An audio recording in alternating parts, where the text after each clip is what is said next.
Ketika kritikan dan banyak ketidaksetujuan terhadap keputusan Biden dan sekutu atas kebijakan menjatuhkan sanksi ekonomi terhadap Rusia ternyata benar, berbalik ke arah Amerika yang merugi. McDonald, KFC, Apple Store, dan banyak lagi perusahaan multinasional Amerika yang berinvestasi di Rusia semua mengeluh dan rugi. Tekanan Amerika lainnya seperti tidak boleh menggunakan SWIFT transfer terhadap dolar ternyata telah disiapkan serangan baliknya oleh Rusia. Tepat 1 bulan setelah sanksi ekonomi dijatuhkan ke Rusia, Rusia melakukan serangan balik dalam perang ekonomi dengan Thanos Amerika Eropa Barat tersebut. Apa yang Rusia lakukan? Yaitu de-dolarisasi, yaitu tidak menggunakan dolar dalam transaksi, padahal 75% transaksi dolar di dunia bertransaksi keluar masuk Rusia kira-kira 5% kontribusinya menggunakan dolar yang berhubungan dengan Rusia. Memang terlihat kecil, namun kalau strategi Rusia tersebut berhasil dalam mengcounter financial warfare tersebut, maka kekuatan dolar di dunia semakin melemah dan semakin banyak yang akan meninggalkan dolar, terutama dalam transaksi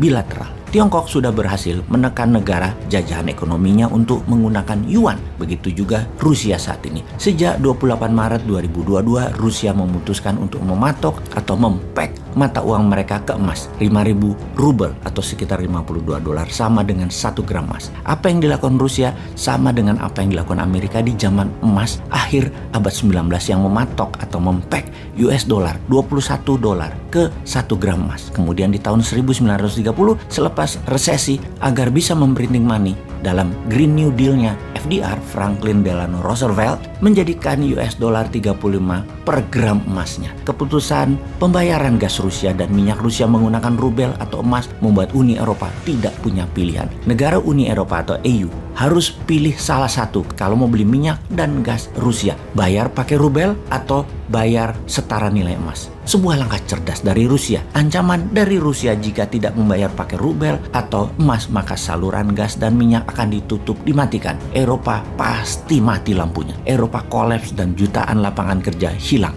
dalam seketika. Inilah yang menjadikan bahan diskusi di banyak institusi ekonomi dunia, dan banyak negara dunia mulai menghitung-hitung kemungkinan terburuknya. Dunia masuk dalam era baru ekonomi dunia. Kita menyaksikan sejarah baru lahir, sejarah transaksi pembayaran, di mana belum 100 tahun dolar berkuasa mengambil alih dari pound sterling yang menjadi penguasa mata uang dunia di abad 19 dan abad 20, diambil alih oleh dolar. Sekarang dolar ditantang rubel berunderlying emas. Di Indonesia ada dinaran yang telah membuat rupiah di aplikasi dinaran di back by gold atau rupiah setara emas. Namun dinaran masih menggunakan floating exchange price sesuai demand supply bid over price dari para buyer dan para seller. Rubel di pack diam emasnya alias pakai fixed price. Ya, kita lihat saja mana yang bisa diterima nanti oleh pasar. Gold floating exchange rate ala dinaran atau gold fixed exchange rate ala rubel. Walaupun dinaran belum punya nuklir, namun tetap optimis ke depannya. Barang-barang Rusia melakukan de-dolarisasi dan bertransaksi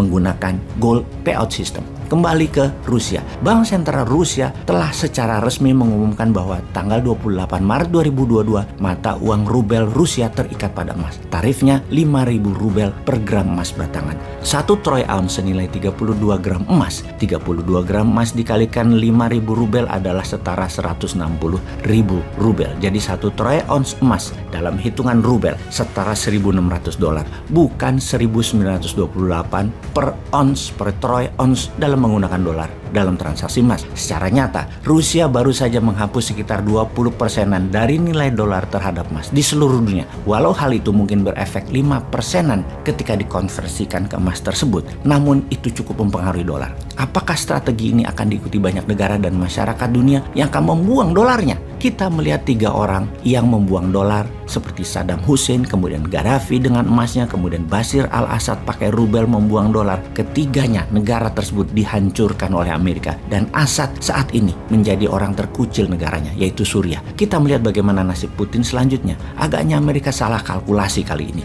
Thanos memiliki lawan seimbang saat ini. Semua itu menunjukkan satu hal, bahwa perang dunia ketiga sudah berjalan.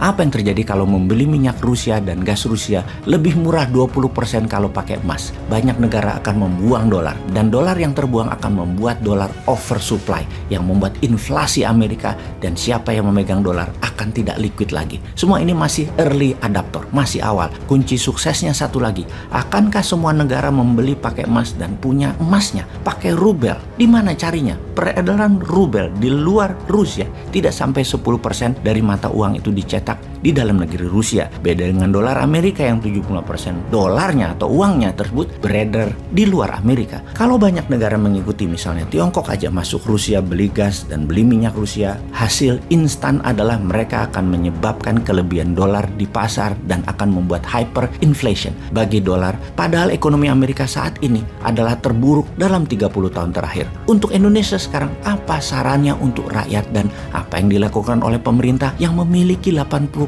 suara di parlemen dan mengendalikan 80% suara partai? Adakah tindakan nyata untuk menghindari inflasi dan naiknya harga serta ketersediaan bahan pangan dan bahan baku? Seperti dialog SPBU ini kayaknya kita harus perhatikan, di mana ada seorang supir mengantar minyak goreng mengeluh antrian yang panjang di SPBU. Dia bertanya, "Petrolitnya ada pak?" "Kosong mas, sedang dalam perjalanan." Kemudian dia tanya lagi, "Jalan pakai apa?" "Ya truk lah." "Kok nggak datang-datang?" "Truknya sedang antri solar mas." "Lah, petugas yang jual solar kemana?" "Lagi antri makan di warung sebelah." "Lah kok lama banget antri makannya? Emang tukang warungnya kemana?" "Lagi nunggu minyak goreng mas buat goreng tempe." "Nunggu di mana?" "Nungguin sampean mas yang antri minyak goreng dari pagi ngantri Petralite." Anjrit, muter-muter terus dah sampai 3 periode.